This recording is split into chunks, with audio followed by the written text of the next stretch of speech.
திருச்செந்தூர் பன்னீர் இலை விபூதி மருத்துவ ரகசியம் தெரியுமா? திருச்செந்தூர் செந்திலாண்டவன் கோவிலில் வழங்கப்படும் விபூதி பிரசாதம் மிகவும் தனித்துவமானது.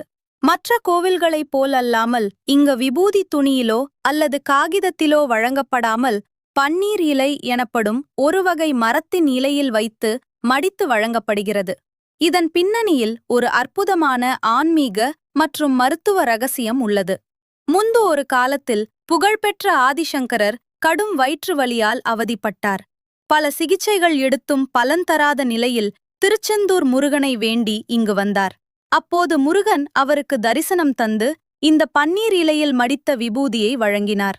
அதை உட்கொண்ட மாத்திரத்திலேயே ஆதிசங்கரரின் நோய் நீங்கியது. இதனாலேயே அவர் முருகனை புகழ்ந்து சுப்பிரமணிய புஜங்கம் எனும் அற்புதமான பாடலை இயற்றினார். இந்த பன்னீர் மரம் 12 நரம்புகளை கொண்டது.